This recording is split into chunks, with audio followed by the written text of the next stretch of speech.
Welcome to Brian's Random Thoughts, the home of the podcast Brian's Random Thoughts, because I have so many random thoughts. We took a week off, but now we're back and ready to get random and talk about all the random thoughts and issues that I've been having. So I thought something that's been big or recent is what the incident in Starbucks. Now, if you haven't heard about this, what happened was two African American gentlemen were sitting in Starbucks waiting for a friend, and then the manager, who was a white female, decided that she didn't feel comfortable with them there, and so she called the police. The police came, they arrested these gentlemen, took them to jail, and then from there they decided there was no reason to press charges. So I think it's good to talk about this in two separate ways. One, the blame that's being associated with Starbucks, and then the fail-safes that failed to protect this gentleman. So I'm going to start with the fail-safes that should protect all of us, you, me, the average Joe walking the street.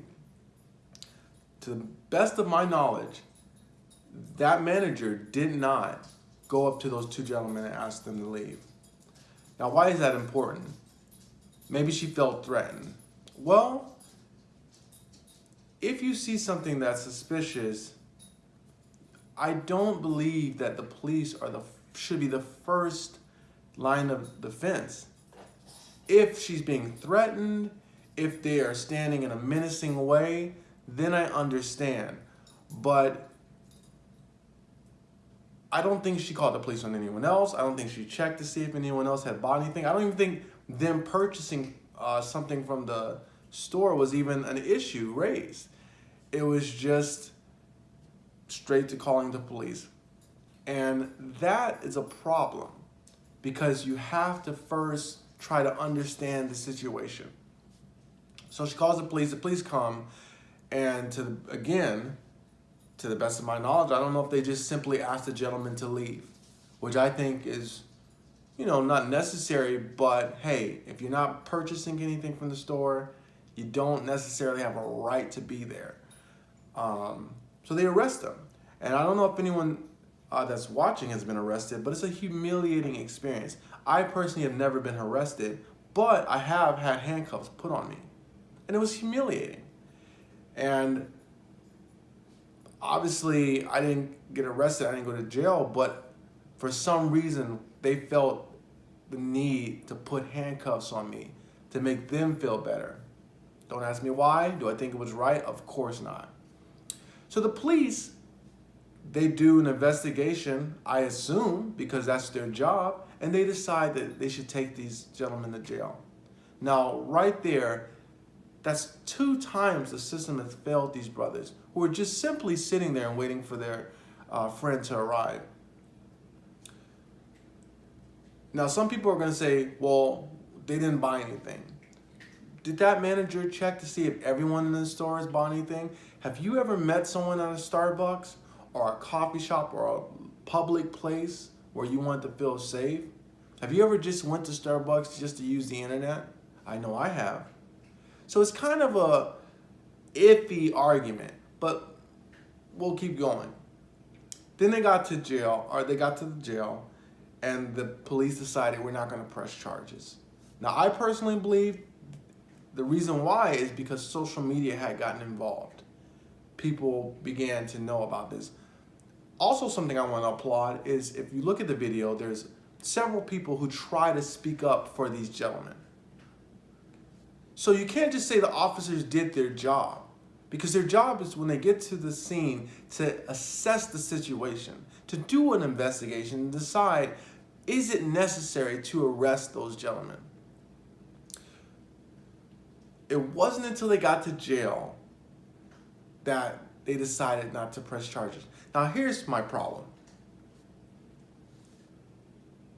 It appears that society, America, is too willing, too eager to put African American, black and brown men into the system and say, well, if you got nothing to worry about, it'll all work out in the end. Meaning they'll arrest you, they'll press charges many times, and the prosecutor decides to go forth with those charges. Even though the charges, after litigated present themselves as ridiculous, completely ridiculous. Now here's the other problem with that. Who has money for an attorney? Do you know how much an attorney costs? Some can cost upwards to $500 an hour, or I'm sorry, a day. A day.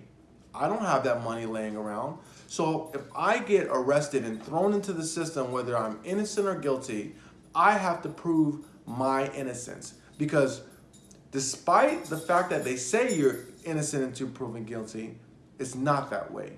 When you walk into that court, you are guilty.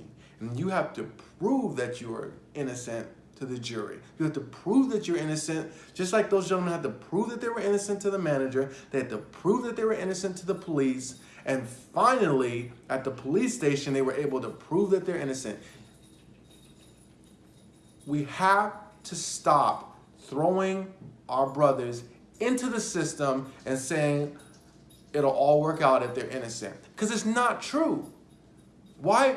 They need bodies in the system. The prosecutors need wins. The police need arrests. And I know some people might be upset with that concept, but I'm upset with the people that are in the system day in and day out. Because it's the same people that they're going after and they're throwing into the system. And they're saying if you're innocent, it'll all work out. That's not good enough. We have fail-safes that should protect each American citizen. That the manager should have approached them. They're in a public space.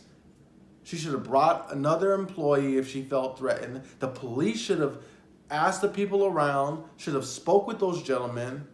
They should have never made it to prison. And you know what's worse? A lot of times, prosecutors in these kind of situations will go ahead and pursue charges. And then you take a plea. Many people take a plea because they can't afford to miss work, to pay an attorney. So they plea, and now you're in the system. Some with felonies, so they can't vote. It's a very serious issue, which brings me to the next point. Stop blaming Starbucks. This happened at a Starbucks, but this is, trust me, it is not a Starbucks problem. It is a American problem. It's a problem with how Americans sees black men. Yes, it happened at a Starbucks, and yes, there are Starbucks that have had similar incidents, but there are incidents at Denny's, McDonald's, any store, you name it. I've been followed in CVS, Dwayne Reed, any store you can think of. If there's a person working there, that person can participate in systemic racism.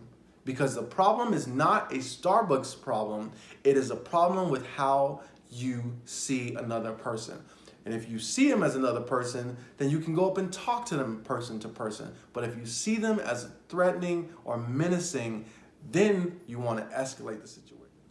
Sorry, I had to switch. The phone started ringing. All I'm saying is that it's not a Starbucks problem, it's an American problem. And we need to fix it. Let me know what you think. Tell me other perspectives you may have. And until the next time, stay random.